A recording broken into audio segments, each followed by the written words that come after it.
Welcome into our Locked On NBA Insider Report on NBA Free Agency Day. I'm your host, Kainani Stevens. Alex Wolf is joining us from Locked On Knicks. And one of the worst kept secrets before free agency began, Jalen Brunson headed to the Knicks with that new deal. How excited were you to see it kind of finalized, official today?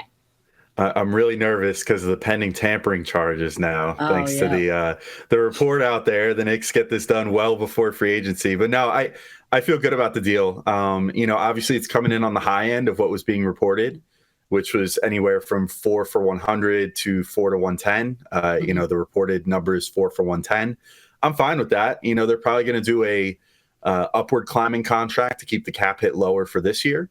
Although they might even leave it open ended. They might say, hey, we've got the agreement in place with you. We're going to give you this amount of money.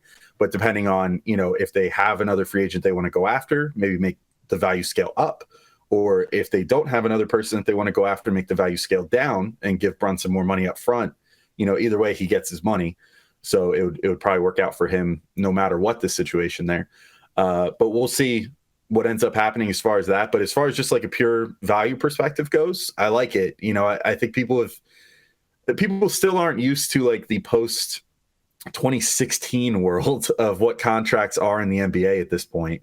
But this makes him like a top 15 paid point guard in the league and like a top 50 paid player.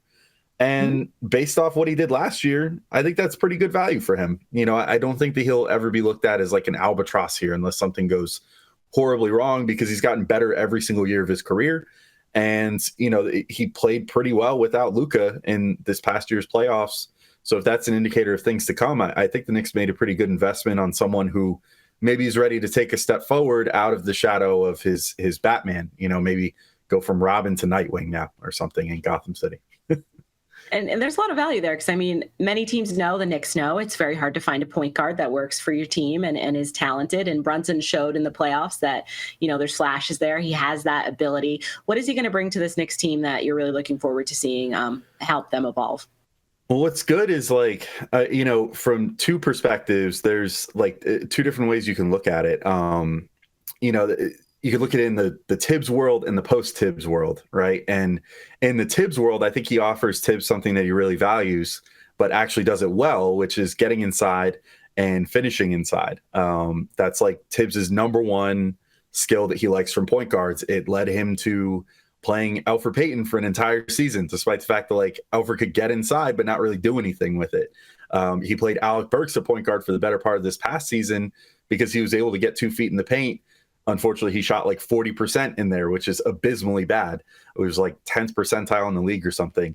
Brunson, on the other hand, shoots like almost 70% near the rim and is in like the 92nd percentile the last 2 years in a row as far as point guards finishing in the paint. So in a Tibbs world, that's where he's going to be really useful.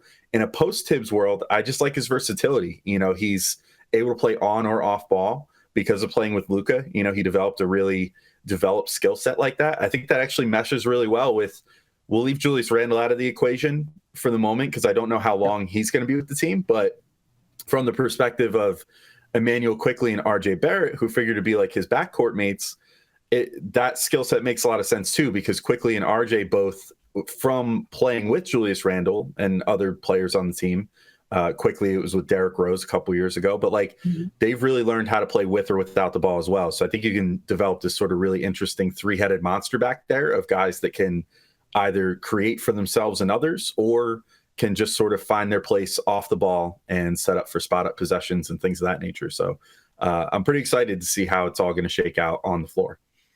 Certainly. And that versatility is key, especially when you're trying to build up a roster like this. Obviously, they get Brunson very early on in this, beginning of free agency. So where are some other potential spots or positions that they could be looking forward to make some more additions? Yeah, so I think the first thing would be Mitchell Robinson. Well, not the first thing. Technically, it'll be the last move that they finalize because of cap holds and everything.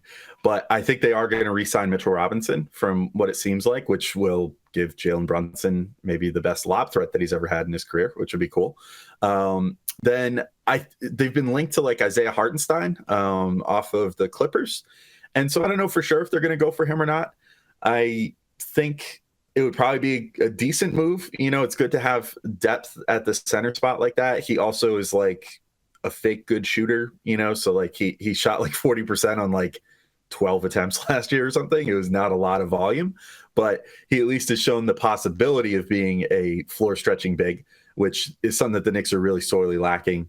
Other than that, I don't know. It's really confusing to me because some of the guys on the Knicks beat and stuff have said, you know, oh, well, look for the Knicks to be active in this process, not just with Jalen Brunson. And I'm like, I don't really know what that's going to mean. If that means that a Julius Randle trade is coming, and, you know, maybe it's just about clearing out some of these veterans on the roster to make room for these younger players to kind of step up, like Obi Toppin.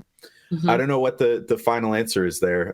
I think it's going to be a really interesting first few days here for the Knicks, though, during like the moratorium period until the actual contracts start getting signed. So it'll be something to keep an eye on for sure.